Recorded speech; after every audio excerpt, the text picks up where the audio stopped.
This is the Protestant Libertarian Podcast, a project of the Libertarian Christian Institute and part of the Christians for Liberty Network. I really hope that you guys enjoy today's show.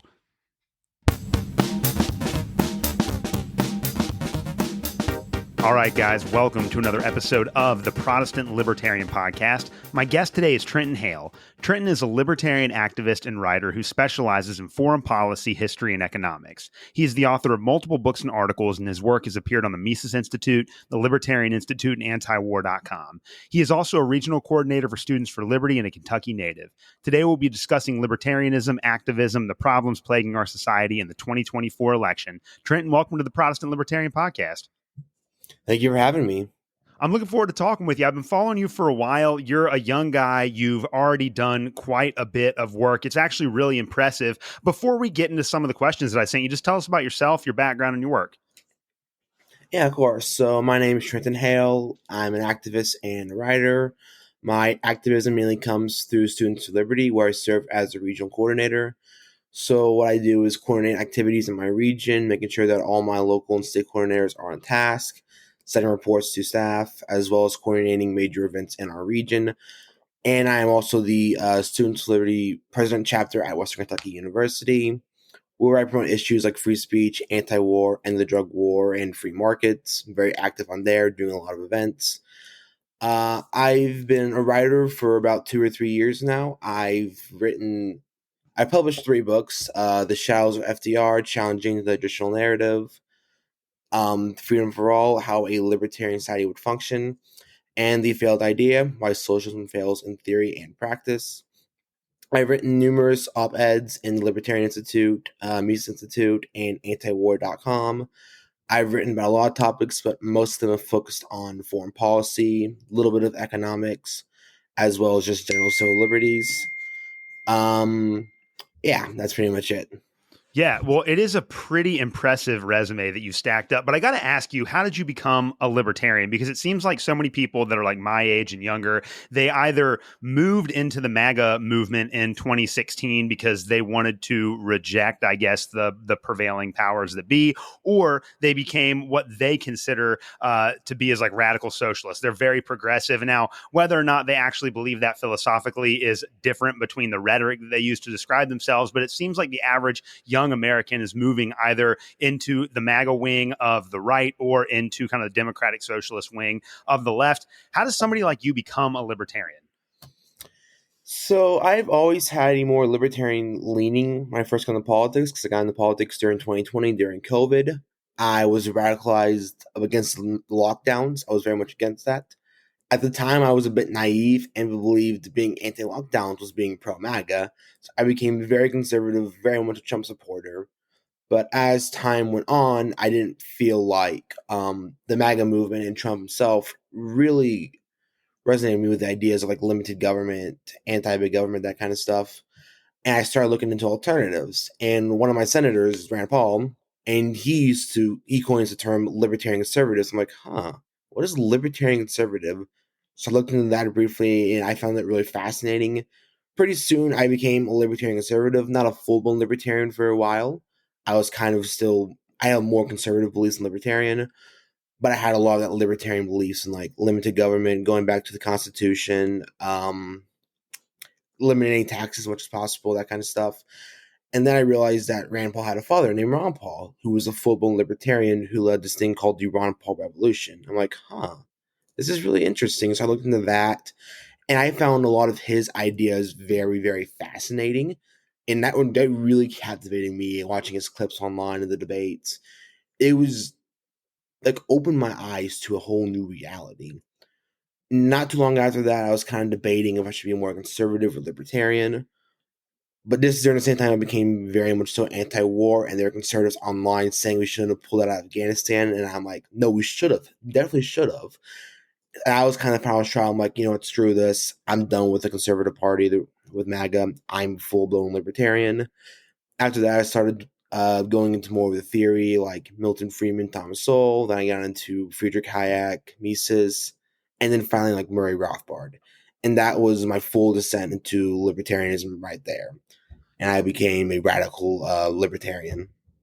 So, what's it like being a young guy and being a libertarian at the same time? Because I didn't really discover libertarianism until I was in my late 20s. So, like when I was in Mhm. college, I didn't know anything about the theory, hadn't read any of the literature, none of that stuff.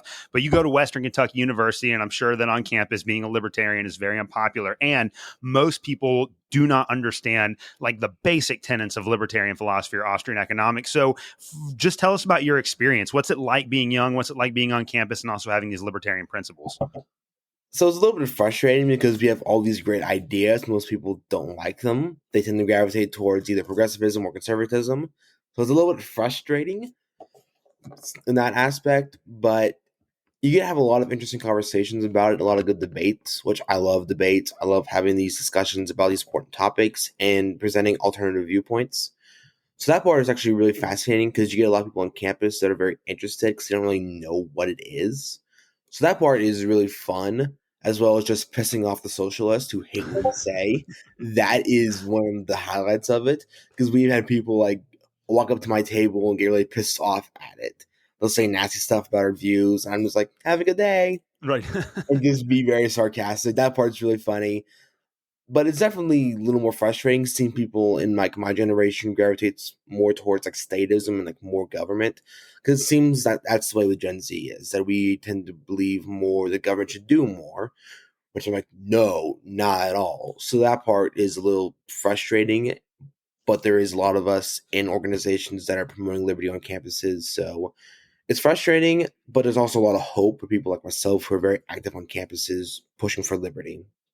So you already mentioned that you were reading Rothbard and Hayek and Mises and guys like that. And as we were talking about before the show, you just got back from the Mises Institute's Mises University week. For you, who has been the most influential libertarian thinker? Maybe give me your top three. Which are the ones that really stood out for you and that really shaped the way that you understand the world? It's definitely hard to narrow down to just three, but I'll do my best. First one, it has to be Murray Rothbard. His works like Anatomy of the State and For New Liberty have had such a major impact on my political philosophy. Thomas Sowell in economics, because he was one of the first ones I read economics. Interesting enough, my first real economics book was his book Basic Economics, because I was like, oh, this could be a good basic introductory. Well, it is. It took forever to read. As you know, it's a big giant textbook. But his views help shape a lot of my economic views of like anti-minimum wage, anti-labor unions, why capitalism doesn't result in monopolies. Third is really, really tough, but I gotta go Ron Paul just because he is the one who really got me over the edge from conservatism to libertarianism. So I guess Murray Rothbard, Thomas Sowell, and Ron Paul are top three, though there are so many other ones that I can mention as well, like Mises and Hayek. Yeah, I think that's a really good answer. Soul's a really interesting character because he's kind of right on he's in like the hinterland in between the Chicago school and the Austrian school. But I was the same way. He's in a lot of ways, I think he's kind of like the gateway drug to Austrian economics. Soul was the first ever economist whose work I actually read from start to finish. And by the time I was done, I was like, oh man, this is just like logically unassailable. And then when you get into like Mises and Hayek, you see that they take all of those Soulian ideas to their logical conclusions. So again, the incredible thing about Thomas Sowell, considering the point that we're in the culture war right now, is that he's black, which is such a great asset to have when you're talking to people that are on the left, because you're like, okay, so you make the assumption that capitalism is inherently racist, not that these people actually understand what the word capitalism means, but then you're like, oh, well, there's actually this guy who's black who happens to be one of the best and most articulate defenders of free market. So I love it, and I'm glad that Soul's still having that impact on people, even though he's like in his 90s. But I guess Ron Paul's old too. All these guys are great. But obviously, you've taken these ideas and you don't just want to reflect on them and live in the libertarian bubble. You actually want to promote these ideas. You work with Students for Liberty. And when I was at Freedom Fest earlier in July, I was able to meet some of the people that worked at Students for Liberty, and they were all really great people. So talk to us a little bit about SFL and then the kind of work that you guys do to promote liberty. Yeah, so Students of Liberty is the largest pro liberty student organization in the world. We have about 2,600 coordinators worldwide. We're in about 132 countries, I believe, now, 6 continents. Unfortunately, can't get one started in Antarctica, but we'll get there one day. But we Basically, we focus more on the individual, and we help individuals do what they want to do to advance liberty. So a lot of us are interested in academia, so we give them resources to get in the academic world, connections with other institutes. A lot of us are interested in activism. We have a whole bunch of resources for activism, like table materials, stickers, that kind of stuff, to pretty much be active either in your community or campus. Some are interested in starting their own organizations, so we have resources to give you needed to start an organization if you want to, because a lot of us aren't interested in starting our own pro-liberty organization. So Students of Liberty kind of does like all these wide kind of stuff to where we're protesting big government stuff, we're working on academia, working on starting our own businesses. It is very widespread, and we focus on what individuals want to do. We're very individual focused. So it kind of depends on what individual wants to do and what SFL does for you. Like for me, I'm very big on the activist side as well as writing. So give me resources to be active to push for legislations and politicians in my area. And the work I do with Students of Liberty was known as a regional coordinator. I kind of alluded to this earlier, but I oversee people in my region, which I oversee the Great Lakes and Mid-Atlantic region. So I have about 25 to 30 coordinators in my region. I oversee what they're doing, meeting with them regularly to make sure, hey, what are you doing? Are you still being active? And then I report this back to my programs director in our meetings.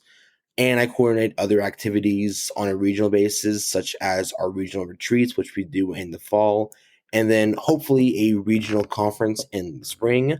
That one's still in development, but I am hoping to host my own regional conference in Kentucky sometime in about April. And as I said, I'm also active on my campus with us, the Students for Liberty chapter there. That's kind of like the basic work that I do with Students for Liberty is I oversee my region, making sure that everyone's on task, and then reporting this back to the main staff. And besides your work with Students for Liberty, you're a writer as well. And I've actually read several of your published articles. And you have 3 books. I knew you had one. I did not know that you had 3. And again, being so young, there are not a lot of people that are motivated to get out there and write and get their works published. So what was the reason why you began writing? And how have you been able to write so much in such a short amount of time? Yeah, so I got motivated to write when I was in high school because I didn't really know what I could do as like a 16, 17-year-old libertarian who isn't going to get involved with SFL at the time because I was in high school, same with other organizations. So I was like, okay, writing is the one thing that I can probably do. So I just started writing. Initially, my submissions were very, very rough, to be honest. They were not up to par what they are now. But I eventually got the hang of it, and I started getting published by Mises and then Anti-War and Libertarian Institute. Started my own blog that I would write on. I kind of just view this as like the starting point to getting involved with liberty until I get older and I can do more activists, get jobs in the field. My motivation was just spreading liberty through blogs and then sharing it with all my friends at high school because I was probably like the one libertarian in high school in my grade. I would just pretty much write these articles and then share them with everyone. It's like, this is pretty cool. This guy's writing articles. What is a libertarian? So that's kind of how I did in high school, promoting liberty to people in my school through writing. That was kind of my motivation, and I've loved writing ever since. I think it's really fun doing this research and putting libertarian theory into practice with modern issues, like with foreign policy, the drug war, that kind of stuff. And yeah, it's just been a blast, and I've been motivated by myself to keep writing constantly. Like, I want to do more and more and more. I've been very self-motivated to just want more. Don't be satisfied with what I'm doing. Always aim for higher. So that's kind of my motivation for writing so much. Is I always want to do more. Well, tell us about your 3 books. Where did you get the inspiration for each of these books? How did you conduct the research? Just let us know like what you've published. Yeah, so I'll start with my first book, The Failed Idea, Why Socialism Fails in Theory and Practice. As the title suggests, it's about socialism. I always had anti-socialist views, so I'm like, this is a good starting point. Yeah. I just read Rand Paul's book, The Case Against Socialism, which I highly recommend you all read. So that was kind of like my inspiration of doing that, so I kind of did my own. I went into a little bit of the theory before that. Honestly, not that much, because I was Didn't know as much theory at the time. I was better with the historicism of socialism, so I kind of focused more of my attention on the historicism. That book definitely had a lot of rough patches with like of like doing research. I would just focus on just resources from like one or two books at a time. The writing process, I kind of just wrote what came to my mind, just put it on paper without much revision. So it was a little bit rough. I had no clue what I was doing, to be honest. But I just read a lot of books. I'm like, I want to write a book that's so cool, and I just did it. Then my a second one was Freedom for All: How a Libertarian Society Would Function. That one I had definitely more of an understanding of like what to do, how to publish this, how to like sort everything. And that one was a lot better than my first one. That one was easier because it focused on general libertarianism, which by that point I already knew a lot about. So that one was pretty easy to write. But then my third one, The Shadows of FDR, Challenging the Traditional Narrative, was a really tough one because it was just this long page of why FDR sucks. And I compiled multiple works, multiple books, articles, dozens and dozens into one book.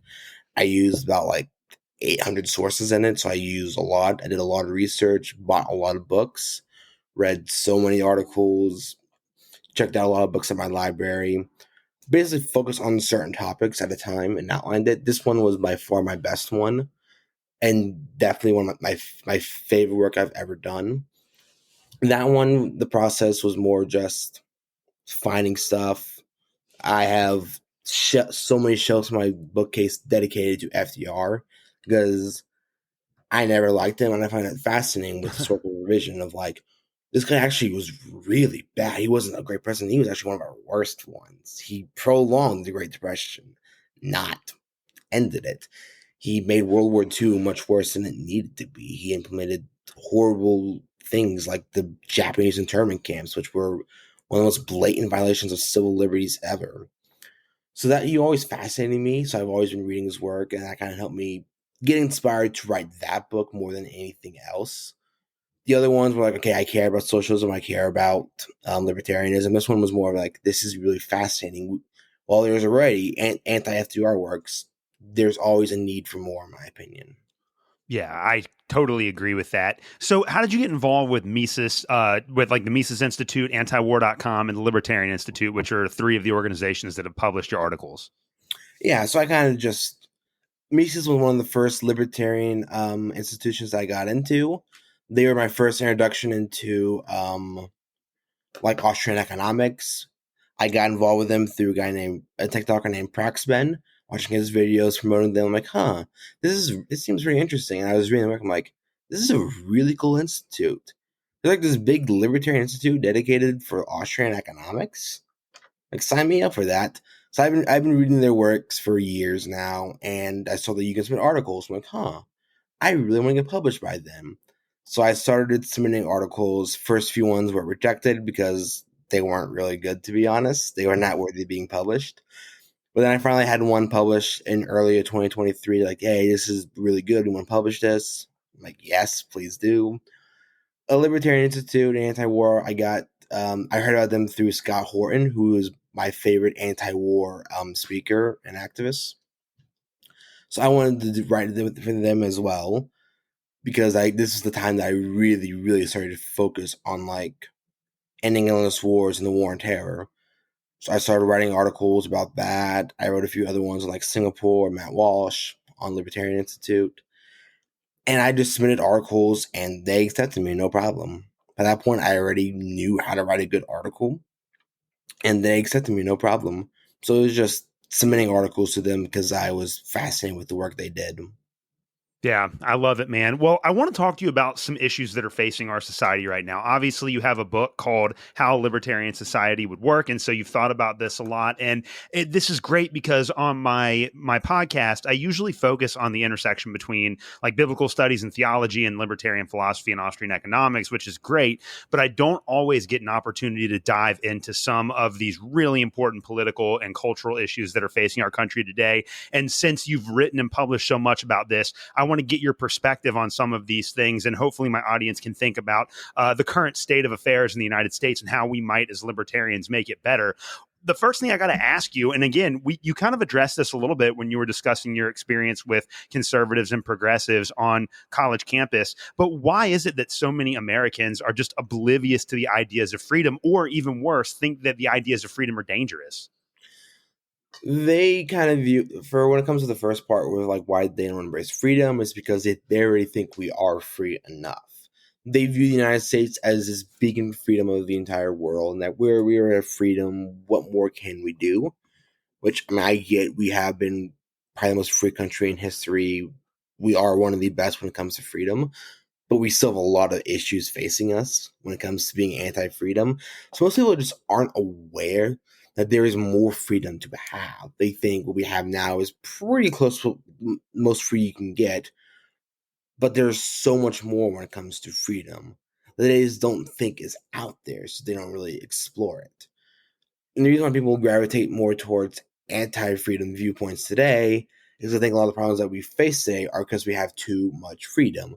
Like they say with our economic situation, we have too much economic freedom, not enough government intervention, so they naively believe that more government will fix these issues, and they blame capitalism for the issues we have today. In reality, it is vice versa. As we know, same with social issues like healthcare. They think, oh, we have a free market healthcare system. This is the cause of our healthcare issues. When in reality, it's because we have too much government and not enough capitalism. And that's kind of how it was with everything. They naively believe that we have too much capitalism in these issues. In reality, we don't have enough. So that is the reason why I believe that people don't gravitate towards more freedom and believe in more government. Yeah, I totally agree with that. And I want to ask you how you go about convincing average people that these libertarian ideas are correct. I do think that Twitter and the online sphere is more or less a lost cause. I think that people get entrenched into their particular sides online, and it makes it impossible to have a productive conversation. And there have been tons of times that I've like deliberately reached out to people that I know I don't agree with on certain issues on Twitter just to have a productive conversation, and they just immediately get mad and shut down. So I don't think it's very helpful. But in real life, I've had a lot of progress talking to my friends and family members about these ideas. And when you explain it to them, it seems like they're very receptive to it. So you're obviously involved in several different organizations that give you an opportunity to address these ideas with average people. So what's your strategy? Like when you're talking to somebody on campus or somebody that's not familiar with libertarian ideas, how do you present it to them in a way that they might best understand? So what I do is I focus on certain issues when I table with my senior coordinator, Jacob Kilburn, on campus. Pretty much we focus on topic like, hey, we want to do a tie-dye event for End the Drug War. So we do that. We've done free speech balls. We pretty much we find a topic that people care about and promote it. Because that gets them fascinated. Like, what are we promoting? So when we say tie-dye event for End the Drug War, it's like, huh, what do you mean by end the drug wars? And then we explain to them the faults of the drug wars as well as the police system. They're like, huh, it's pretty fascinating. I want to learn more. Same with free speech. Same with, say, free markets when we do ones about, like, the national debt. We find an issue people care about or that we care about, and we promote it. And promote it in a way that people care about and they seem interested and they want to learn more about. So that's kind of how I go about it. I think that's a really great strategy. I do believe that one of the reasons why it's impossible to have more of these analytical and intellectual conversations about political philosophy is because everyone in the United States has filtered the political discussion through the matrix of the culture wars. And that's really what people are interested in more than anything else. It's going to be very difficult to have an intelligent conversation about somebody or with somebody about like monetary policy or the foreign wars because they just don't know anything about that, but they know a lot about transgender bathrooms and they have extremely strong feelings about that. I, in general, have tried to avoid the culture wars on my show because I actually believe that in a free society, a lot of these culture war issues wouldn't even be particularly relevant. Like I think a lot of them, there's not a natural market for, and if you could fix the Fed and end the wars, then a lot of these problems would solve themselves. But that's obviously not going to happen anytime soon. What do you think about the current state of the culture wars in America and the issues that we're facing in the culture wars? And do you think that there's a genuine path forward where we can kind of move beyond some of these surface level issues and start getting to the heart of the problems that plague our society? So when it comes to the culture wars, to be honest, I hate it. I can't say I'm a fan of it at all. I think like Why are we focusing on these issues and not the fact that we are bombing kids overseas or incarcerating a bunch of people for smoking a plant and that kind of stuff?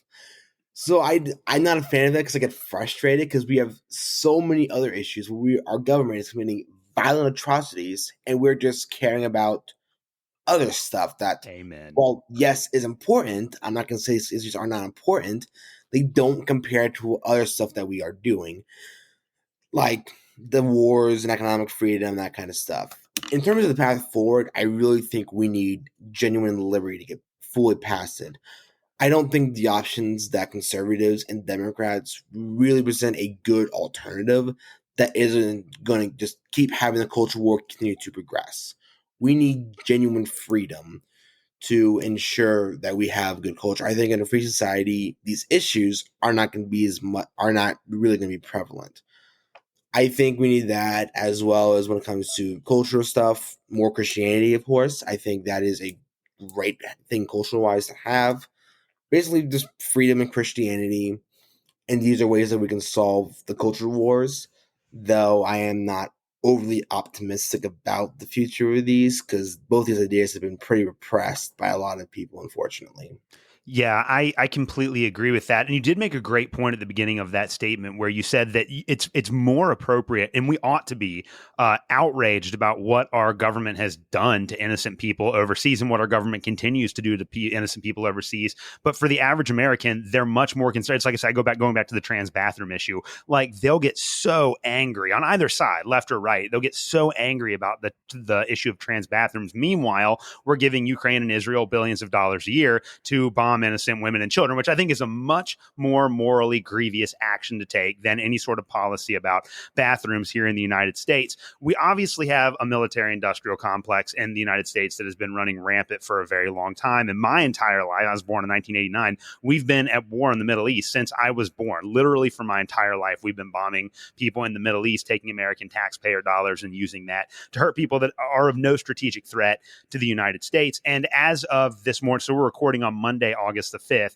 So as of this morning, over the weekend in the last couple of days, Israel has killed a couple of high-ranking Iranian officials. And it seems like at some point this week, Iran might respond, which might drag the United States into a war with Iran. And it just feels like 2003 all over again. Like there's a very avoidable war, and we are going to do everything that we can to make sure that we get involved in this war. I want to ask you about the military industrial complex, knowing like we were talking about before, there's going to be, like a week or two between when we record this and when this comes out. So who knows what will have happened by then? Like the entire world could be different in 2 weeks. But as of right now, what do you think about the current state of American foreign policy, and how do we go back? How do we go about trying to roll that back, or at least making the average American aware that it's a problem? Like, well, how do we solve this? Yeah, so there are a few things that we can do to kind of undo the military complex and help end the endless wars. At the state level, there is this bill called the Defend the Guard that is making its way through the House systems in like Arizona, New Hampshire, Idaho, I believe, and Georgia, and a few others. Basically, if you're not aware, this bill is to say that state's National Guard cannot be deployed overseas unless there is a declaration of war. Basically, what this does is restore the Constitution approach to going to war, which means getting a declaration of war, which we have not done since World War II. Despite the fact that we've had so many wars since then, none of them have had a declaration for war. So that is one way to help do that and actually go through like the actual way to go about war, which is getting a declaration. So there are other things like cutting the military spending. Our military spending is so bloated. It's like about $1 trillion a year, which is ridiculous because a military that's supposed to be for just national defense does not need that much money. It needs far less than that. Ending our bases overseas, like we already had that in, I believe it was Nigeria, I believe, or another country that we had. Ended up pulling out of the bases because it was getting too chaotic. Doing more of that is good, especially for people who care about like protecting our troops, like conservatives. Because basically these bases are just sitting ducks. They're just waiting to be attacked by people that don't like us. So getting more of those bases to come home is great. Um, Auditing and ending the Fed is another way. I know we talk a lot about ending the Fed as libertarians. but because it helps so many things. The Fed is a big reason why we have these endless wars and have so much money, so much money for them, is because they just print endless amounts of money for these events. So we're probably not good. We probably can't just jump immediately into ending the Fed. So a good idea would probably be to audit the Fed first, and then kind of expose the Fed, and then also then end the Fed as well, and get or at least limitations on the Fed's power, so we stop having the illusion of so much money for these wars, and repealing like the authorization of military forces in countries like Afghanistan and Iraq. We already did Iraq. We haven't done Afghanistan yet, and other ones, so that we don't have a reason or don't have a like, hey, we passed this bill, we can go to war now. Getting rid of those, I think, would be a good step for us. Yeah, I completely agree, and I want to come back and talk about the Federal Reserve in a minute. And this is really the area that a lot of people just don't understand is the relationship between Fed monetary policy and the never-ending wars overseas. They wouldn't be able to fund them if it wasn't for their ability to artificially expand money and credit way beyond the capacity for our economy to naturally produce it. So, but before we go there, it does seem like right now, over the last couple of years, and again, who knows what happens with Iran over the next couple of days? It's not looking good right now, but hopefully we won't get ourselves involved accidentally in World War III. But right now, it seems like there's a war that is amenable to progressives, and then there's a war that's amenable to conservatives. So the war in Ukraine, it was really interesting. Now, the anti-war movement on the left had been dying since the Obama administration because Barack Obama in 2008 ran as an anti-war candidate and then did nothing but escalate the terror wars. And in fact, I think it was probably in terms, I know George W. Bush got it started, but I think in terms of like actual body count, Barack Obama's numbers during the war on terror were way worse than Bush or Trump's or Biden. So the left kind of abandoned their anti-war approach. And then over the last couple of years, the mainstream media has done everything that they can to paint Trump as being some sort of Putin apologist or Putin sympathizer. So they've drawn an artificial connection between Donald Trump and Vladimir Putin. The reason why so many progressives support the war in Ukraine is because it's really not a proxy war against Russia. It's a proxy war against Trump. They think that by attacking Vladimir Putin, that they're actually attacking Donald Trump's friend, which isn't actually true.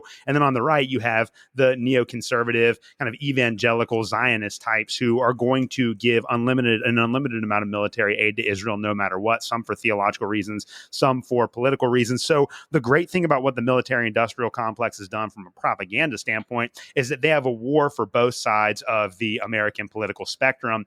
But I do think that the average American is becoming a little bit more war weary and more skeptical than they have before. Have you been able to push anyone that you know on either the left or the right more into that anti-war camp, or at least made them more skeptical of the American militarism? I definitely have some of my friends that are more conservative or more pro-Zionist. Like I have a friend who has been on Israel for a while, and then during like the whole Israel-Palestine situation, he was very much so pro-Israel because of these reasons. I'm like, okay, I get that. I'm not saying be anti-Israel at all, but here are reasons why Israel is not so innocent, showing their abuse of humanities, what they're doing in Palestine. They're like, oh, this is not very good, and they shouldn't be doing this. I'm like, yeah, I agree. You can defend Israel and everything like that and still be a supporter of them while acknowledging the crimes they do and wanting a more peaceful path forward. So I kind of was talking with a lot of my pro-Israel friends about that and like what they're doing. That hey, Israel, well, Hamas, yes, it's horrible. Israel is no innocent bystander either. And that was like they're like it was kind of like a waking up moment. Like, oh, this is bad. When it comes to Ukraine, almost all of my friends and family have become more anti-war just because of how long it's going on and how much money. They're like, okay, when Yeah. is enough enough? I'm like, good question. I've been saying this for a while from the very beginning. It's going to be endless money. Like, you're right. And so they become more radical against that. Some are still more like, we need to keep funding them. Others are like, okay, enough's enough. It's been over 2 years now. We got to stop giving them billions and billions and billions of money. To be able to convince them by just saying how long these wars go on, they can be endless. And then with Israel, more so the atrocities what they're doing has really radicalized them. Yeah. Well, at least I think that if there's going to be a silver lining to this conversation, at least it does seem like the American foreign policy establishment is maybe overplaying their hand, and hopefully more and more people will realize that. You made the connection between the military-industrial complex and the Federal Reserve earlier, and I think it's really important. Right now, again, as of Monday, August 5th, we just saw that the Japanese Japanese stock market had one of its greatest losses. Actually, it might have been its greatest single day loss in recorded history because of a rate hike from the Japanese Fed. And it looks like this might trigger some financial calamities in both Europe and North America. So again, who knows what the state of the markets are going to be like right now. But as it stands, even before whatever we're currently dealing with as of today, we have a Federal Reserve that has printed trillions of dollars and injected a ton of artificial credit into the markets. We're $35 trillion in debt, and our government does not seem capable of reining in spending. So we continue to just spend, and accumulate more debt, and the Fed only seems to want to agitate that. What do you make of the current state of the American economy? How do it seems like we're so far in, how do we go about fixing this or trying to get us back on the right track? So that's an issue that I am probably the least optimistic about because of just how bad it is. We just hit $35 trillion. We have Lord knows how many trillions in unfunded liabilities to Social Security and Medicare and Medicaid. But there are solutions to kind of get on that track. Basically, balancing the budget is a big one. There's been a lot of talks to conservatives about that for years, particularly among people like Rand Paul and Thomas Massey. People that are saying we need to propose like a balanced budget amendment to the Constitution to ensure that we don't have reckless spending. So that is something that I think needs to be passed. Cutting spending kind of alludes to that. As well as just getting rid of like the Federal Reserve would be a really big one. Other parts of government like Department of Education, which I do think that is going to happen sooner than later, just because how many conservatives realize how useless it is. So department cuts like that are a big one, as well as just reducing like government employee size. I don't trust that Trump is going to do it. I certainly don't trust that Kamala is going to do it. But hopefully a conservative in the next future, whoever it may be, would do that. Like, we don't need as much government employees. See what Malay is doing, cutting tens of thousands of government jobs that just aren't necessary, and then doing that, I think, is a way.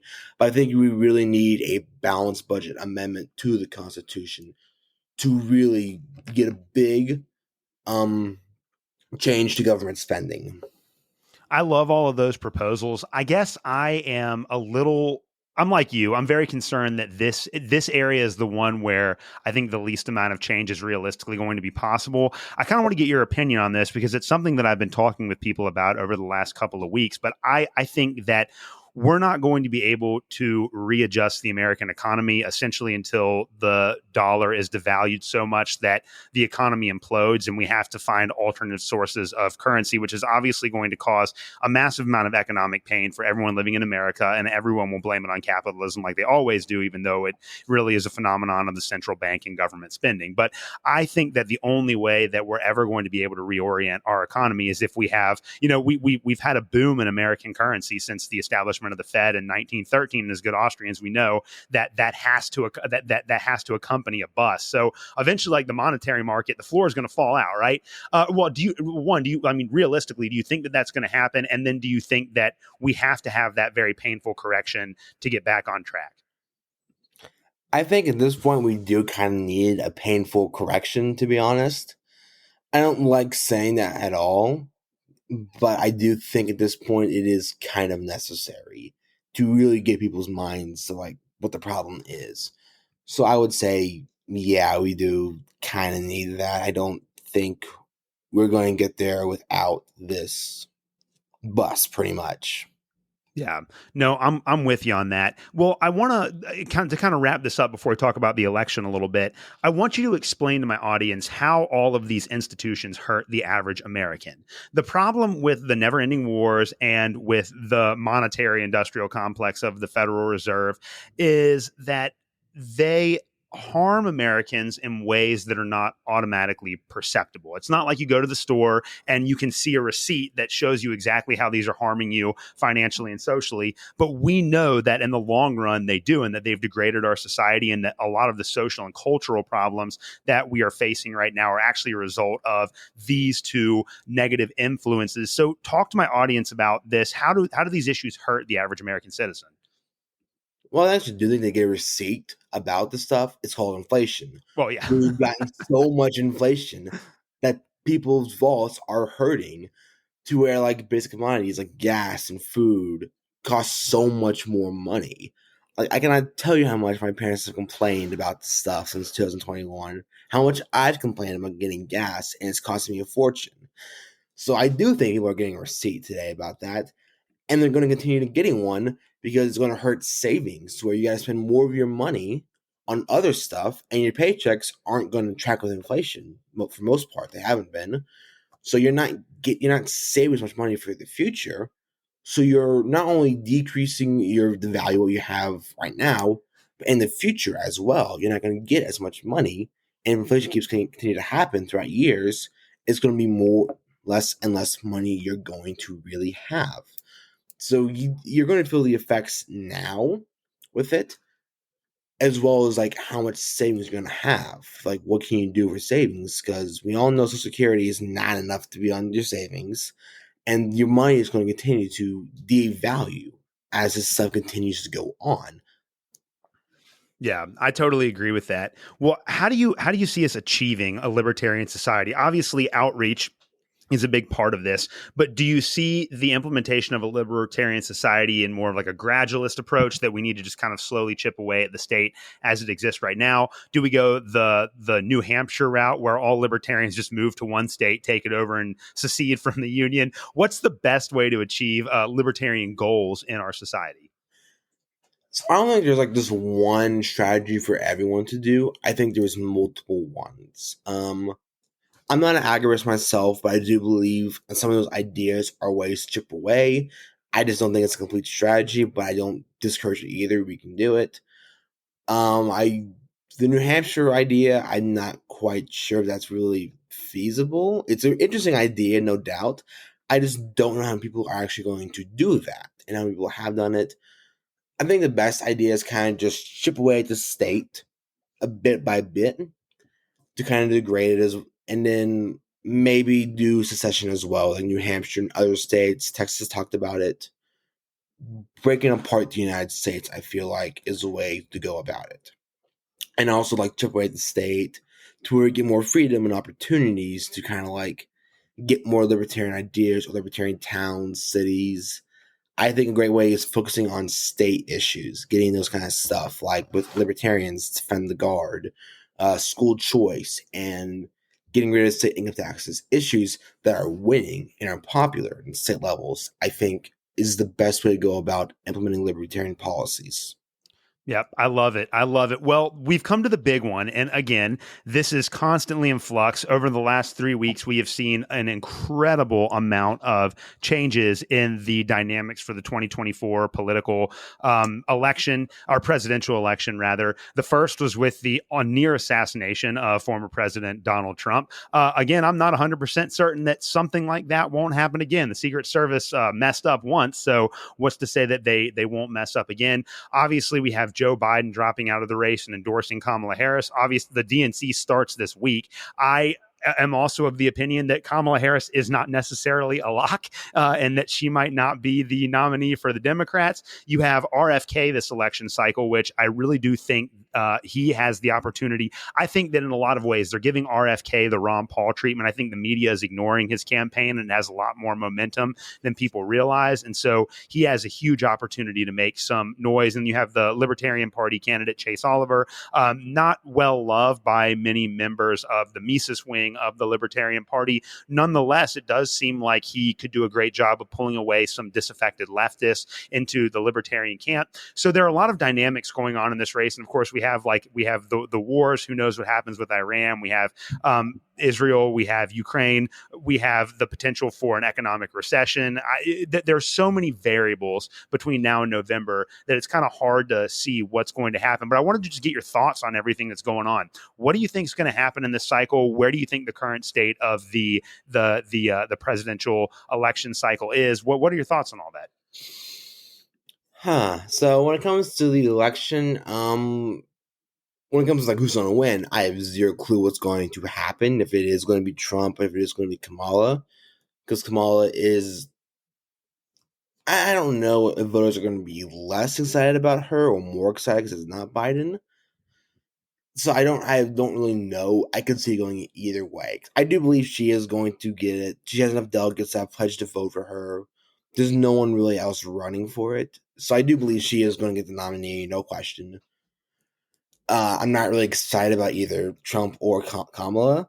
Neither one present a good opportunity for libertarians. For Kamala, there are things like the climate change stuff. Yeah, Medicaid for all, Medicare for all. She says she doesn't support that. She really does. She's just trying to appeal to the center. But she really does believe this because remember, she was considered the most liberal politician in the Senate when she was there.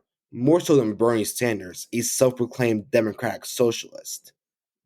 That's really bad. So we shouldn't forget that. So she would implement a lot of these policies that are like socialist, to be honest. She would do that, but then Trump also presents a lot of dangers, just things like with economic freedom, when it comes to tariffs. His tariff proposals could wreck our country. I don't think his policy in Israel is good. His Middle East, people praise that from what he did in his time because he didn't get any more wars, but I'm like, he also increased the wars that we were in. He launched more drone strikes than any president he did in the time. It was really bad. So I'm not optimistic about either one of them, but the advantage Trump has over Kamala, in my opinion, is the Supreme Court picks. I think he would do a better job. I think that aspect is important because the justice he'll pick will probably do a better job promoting liberty. Like we just saw that with the Chevron doctrine getting Yeah. overturned. That is a major victory. And a lot of them were Trump appointed judges that voted to get rid of that.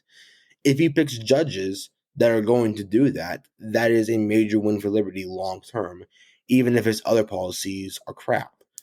So I'm both in the sense like not optimistic at all about Kamala or Trump what they're going to do short term, but I'm more optimistic about Trump long term only because of the Supreme Court. That's it. Other than that, I'm just as not optimistic as Kamala. What do you think about RFK and Chase Oliver? Interesting, but I don't think they're gonna make any big of a dent. Chase Oliver, I actually think is a pretty solid candidate overall and the best one, but I don't anticipate doing anything election wise. He's not getting fundraising for that. There's so much divide in the Libertarian Party. I kind of thought this from the LNC even before it. We were never going to do well this year because there's so much divide. Basically, the backing was that it was going to be Dave Smith because he would be a very good messenger. He didn't run. The Mises guy was Michael Reckenthal, who I thought was the worst one, simply because his messaging was just so bad. I don't think he can communicate as well. And Oliver has a lot of divisiveness with some of his positions on like transgender kids that have really rubbed people the wrong way. RFK is interesting, and he presents some good ideas with like being anti-CIA and wars, but he's also like wanted more government and housing. He's supported the Green New Deal. He's alluded to more gun control. He seems to flip flop basically on issues all the time. He doesn't really seem to have that many principles. He's just trying to do what he can do to get elected, which I get. That's what all politicians do. But he's been really back and forth in the past few years on a lot of these issues. So I'm not. I think he's better than Trump or Kamala, but I don't like him that much. I don't think he's worth a vote. I still think he would be considered an evil. He's just lesser of evil and a little more of lesser than evil than the other candidates besides Yeah. him. Yeah, that all makes sense, man. Well, it's definitely going to be interesting to see how all this rolls out. Dude, it's been really nice getting to meet you today, and I've really enjoyed you giving my audience your perspective on a lot of these issues. I think it's really important. I'm glad that you're out there spreading these ideas and writing, and your work with Students for Liberty is incredible. Thank you so much for all that. Before I let you go today, just tell people where they can find your work and follow you. Yeah, so I'm not too active on Twitter, but I'm on there. You can follow me, Trenton Hale, on Twitter, at Trenton Hale 13. I'm more active on Instagram. My personal page is Trenton Hale 17. I also have a political page called Casual Libertarian. I have about 1,200 followers. I'm very active on there. I do a lot of memes, go on rants about politicians, and I also do a good amount of promoting for Students for Liberty because I do want to recruit many young people to that as possible. So that's where you can follow me on social media. That's where I'm active on. Yeah, well, Trenton, thank you so much for coming on the show today, man. Thank you for having me. It was a pleasure. Thank you for listening to another episode of the Protestant Libertarian Podcast. If you have any questions or comments, please reach out to me at theprotestantlibertarian@gmail.com. You can also find me on Twitter. You can follow me at the handle @ProLibertyPod. Again, that is @ProLibertyPod. And you can also visit me at theprotestantlibertarianpodcast.com. At theprotestantlibertarianpodcast.com, you can also support the Christians for Liberty Network and the Libertarian Christian Institute.